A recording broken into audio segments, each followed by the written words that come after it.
So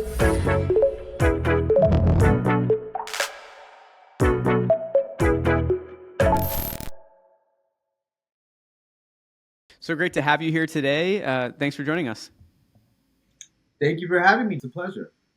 Let's kick things off. So, question I usually always ask people is: you're in your swag, walking down the street. Someone sees the Sunrise AI logo on the shirt, and they say, "Whoa, what is that?" What do you tell them?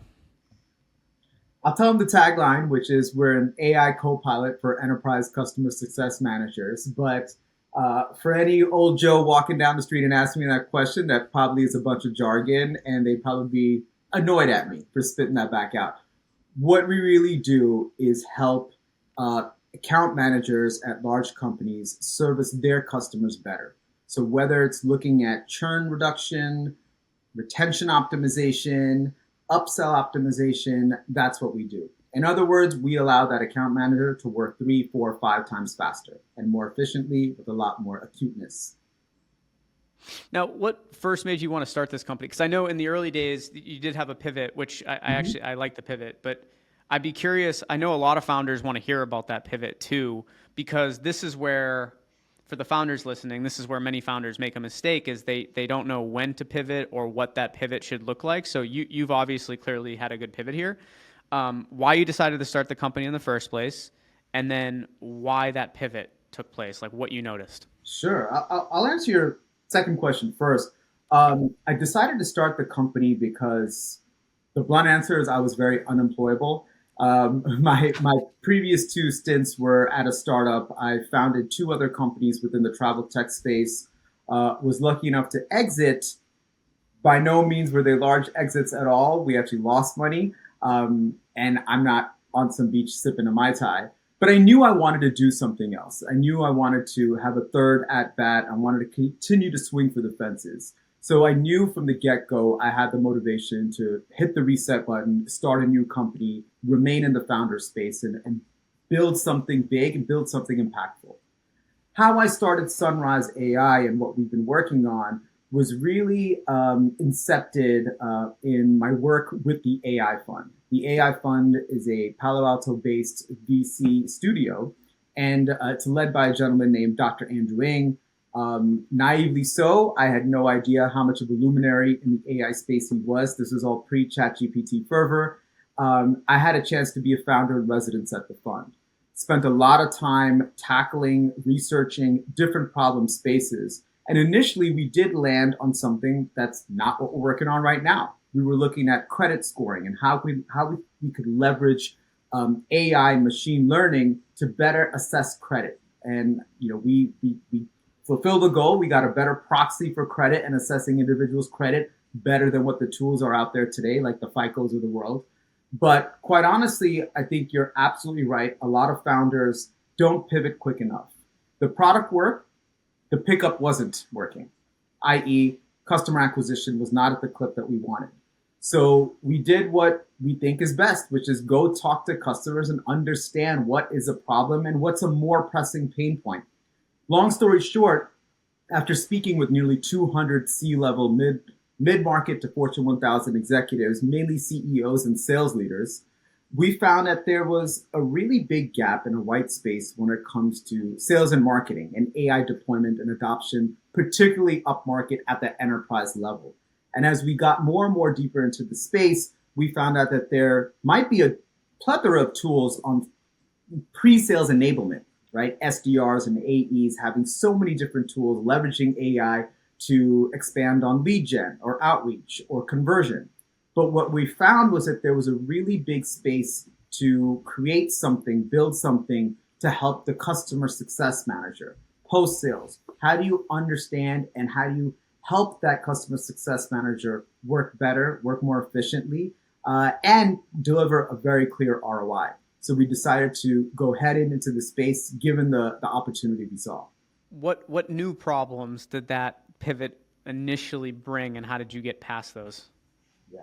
You know, I wouldn't necessarily characterize them as new problems for us, but I would say Yeah. they were recycled problems that our customers had.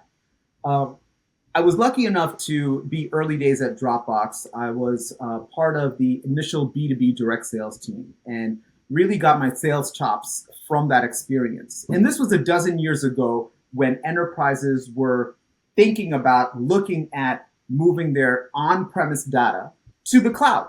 And it was a big hurdle for them. And the problems that they encountered then, I'm seeing mirrored in how enterprises are adopting AI en masse currently. Those problems being two specific ones. One is don't want to interrupt our workflow. The way our workers work, we want to continue to have them work. If you're going to make me onboard some new big enterprise software, if it's a Oracle or an ERP type implementation, that's just a headache for everyone. That friction point is not welcomed, unsurprisingly. But the second bigger thing was privacy, security, and the protocols around how one houses that data. And we went through a very arduous process, and this was our problem, to make sure that our infrastructure and our ultimate solution would be enterprise grade. And not to get too granular with it, but we had to set up a lot of back work, a lot of engineering work in order to make sure that we had the compliance around things like SOC 2 Type 2 or certifications around ISO 27001. And that put us in a pole position to best effectively engage with large enterprises.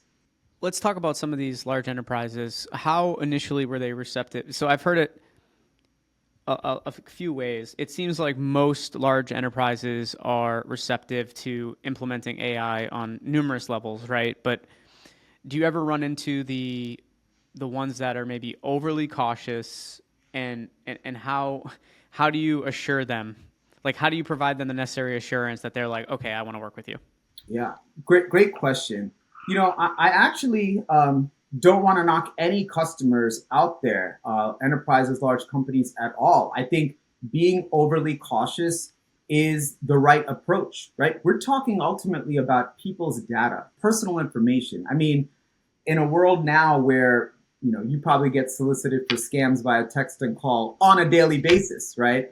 In a world where there's hacks and information breaches, where people's personal information is out there, this is very critical. So I never think that any questions around privacy or data security are overly cautious. I actually think they're extremely appropriate. And our approach has always been to lean into that and lead with the fact that, hey, we have enterprise grade security. So if you're going to talk to anyone, if you're going to leverage your proprietary data, trust us to train our AI models with that to then get you the output or results or outcomes or product you want. Then we could spend as long as you want on privacy and security and how we use your data and what protocols and parameters we have around it. So the actual way to engage, I think, with prospects and customers and large companies is to empathize with those concerns and lean into it and make sure, hey, whatever concerns you have, we want to address them. And if we're not able to address them, maybe we're not at the right time. Maybe you're not at the right time. Maybe we don't have the right infrastructure. But I want to always be extremely transparent about it. And I think it's of utmost critical importance that we address those upfront to make a customer ultimately feel comfortable with employing any AI solution, ours or anyone else's. What's next for the company? Like, what are you most excited about that you can share with us here today in terms of new development? Yeah. I went on a glamping trip, right? And because I am not an outdoorsy person, but I have a 6-year-old daughter, and she asked me like, well, so what do you do? And she's like, she hears the term Sunrise AI, the name of the company, thrown around a lot. Like I'm on calls like this, and she was like, what, Papa? What do you do? And I was like, okay, this is actually a great forcing function for me to actually get the narrative down, right? And actually it forces me to encapsulate what the grander vision is to what the practical and the tangible of today is, right? So I told her, like, hey, you know what we do? We're a magical friend to help companies service their customers, right? And we help those folks at those companies work a lot faster and better, right? And I told her, she's like, what do you mean? I was like, all right, you spend 15 minutes doing addition and subtraction in your problem sets for your homework, right? Then I gave her a calculator. She just started learning how to use a calculator. Now she doesn't want to do it by hand anymore. That's a different story. But it took her like literally 2 minutes to do everything with a calculator. And that's what we do. We're handing a calculator to people that are doing arithmetic problems by hand, right? We are empowering the future of work. And to me, like that's what I see the grander vision. Like, can we actually leverage this technology, AI, which is pervasive, foundational? It's like electricity. It's not like any one thing. It's actually embedded in everything, right? Even our name, Sunrise AI, at some point we're going to drop the AI because it should be a mainstay that every company is leveraging the power of this technology. And I see the future of work and Sunrise AI's place in it, empowering those workers to work better, efficiently for the new wave, the new technological revolution, the new economy that's inevitably going to come upon us. So you see kind of two sides recently. It seems like everyone though is for the most part, most people are embracing AI and how it can impact everyday life, work life, right? But you do hear some people who I honestly don't fully believe them. I think it's a publicity stunt where they're like, we're not implementing AI. We are not going to look into it. We are not doing anything. You know, is that to you a publicity stunt as well? Like, because to me, when you're building a company, you need to be looking at all of the options that continue to move your company forward and provide optimal value to, your end user. I would love to hear your thought on that and maybe your caution to the founders out there that are hopefully it's publicity only, but if not, what would you say to them? Yeah, if I'm being cynical, I would say that Yeah. they're lying, just to be real, Yeah, no, not I to think be so as too. controversial. But I believe that the point that those folks are trying to make and the perspective they're trying to convey is the following: that like AI in of itself is not what is providing value, right? It's an enablement tool, right? Um, it's kind of like if I were to tell you that I was building a lighting company, right? And if this was the year 1776, your questions would be centered around what kind of candle wax are you using and why is it more efficient in its burn rate, right? I'm making that up. I have no idea, but that might be the nature of your questions that you have, right? But today, if I told you I was starting a lighting company, you'd ask me about, okay, what sort of filament are you using? Does it burn faster? Is it energy efficient? Is it green? Right? Like the ultimate end product for the end user is I just need light. I don't care how you get it. Right? Is it a candle? If a candle is more efficient? Great. I don't care. Give me a candle. So in much the same way as any buyer or customer at large is looking at a solution for some problem, you're better off building that solution to solve that problem, leveraging the latest technology, and that is AI. And AI can do a better job of delivering that solution. But ultimately, what those folks are doing, and they're right, they have to solve a problem for a customer. That customer doesn't care what's being used, right? They don't care about how the sausage is being made. They just want lunch. I'm hungry now. Okay, I didn't have you lunch, said so it. I'm definitely eating after this. Yeah, I'm really hungry now after that. I'm gonna use that one. That's a good one. Yeah, it's going back to what you first said, right? I think they're lying. I think it can sometimes be it's kind of gimmicky though to like go against what you actually think just to get publicity because eventually you're going to look like a hypocrite when you do implement it and you were against it all these years, right? Yeah, it is interesting. I wanted to ask you that. That was just kind of a fun little thing. That was a random thought that popped into my head the other day, and I wanted to ask you on this call today. So, what other? Obviously, you have you're leveraging AI for your use case, but what other areas are you fascinated by that are implementing AI at probably the in the best instances? Yeah. I actually go back to our original idea pre-pivot, right? And we were talking about credit scoring and fair credit scoring, right? Um, and I continue to be fascinated with the ethical use of AI, right?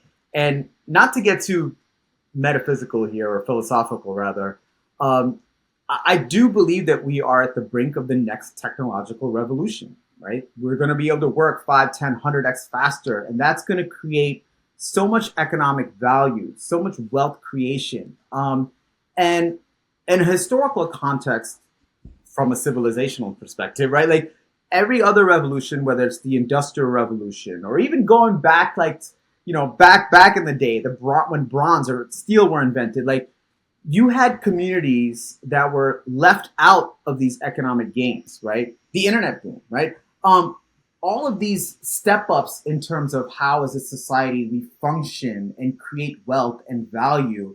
There's traditionally been parts of society that have just been left out, and I think now is the right time to correct that, right? We can rewrite that narrative. We can democratize the access to AI, right? And I'll give you a very tangible example. One of our advisors and a close friend, he actually just took on a role at OpenAI, and it was so fascinating what he's working on. One of the many things he's working on is understanding the impact of what the next version of ChatGPT is going to be. You have the ability for someone who doesn't have, basic fundamental needs, like a roof over their head, now has access to a Harvard level tutor to help them with their calculus, right? That is absolutely incredible. Like this tool, this technology we can do it the right way to really, really democratize, equitize access to all the things that we want, education and ultimately wealth as well.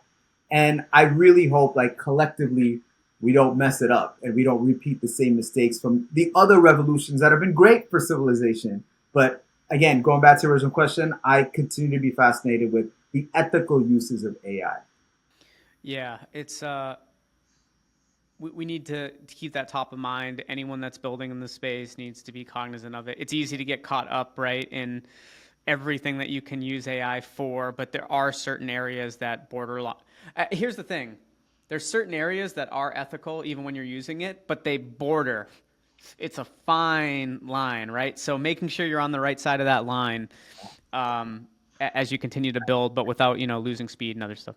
And I think about it like, I'll use another analogy you may or may not enjoy, but like the same technology that was invented to produce fireworks, which brings joy for a millennia to so many people, is the same technology that powers guns, right?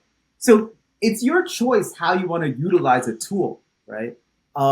And I would hope that we're in a place that we want to use it ethically, and it should be front and center of the conversation. Love it. Well, I want to thank you so much for joining me here today, sharing some thoughts and telling us about the company. Look forward to staying in touch, and I think I'll see you too at the Human X event, right, in Definitely, Vegas. definitely. Actually, last question before, what are you most looking forward to? I know I'm looking forward to seeing everyone and hearing some great content, but Yeah. what are you most looking forward to about that event? What I'm looking most forward to is obviously connecting with folks, right? 100%, like that's the best. And I think it actually presents en masse, like I think the first time that everyone that's working in the space is all there together, right? I mean, and it makes sense just how Money 2020, right, is huge. It's a powerhouse for ideation, development, connection. That's the number one reason I think anyone should attend, right? And given where the technology is today, the trends are so fleeting, everything's moving so fast, and it's important. The only way to stay on top of it is not through a blog or reading certain things or subscribing to newsletters. It's actually connecting with the people that are on the ground building it and moving the whole space forward. So that's a genuine golden opportunity to have that many people at the forefront of the space all in one place. And it's a great opportunity to connect, learn, and grow yourself. Love it. Side note, that's going to be my first Money 2020. I'm going to that this year too. Awesome. I have never been before, but I've heard great things. So, um, well, hey, again, thank you so much. Let's stay in touch. Look forward to continuing the conversation and wish you and the team all the best luck. Much appreciated, Jared. Thanks so much.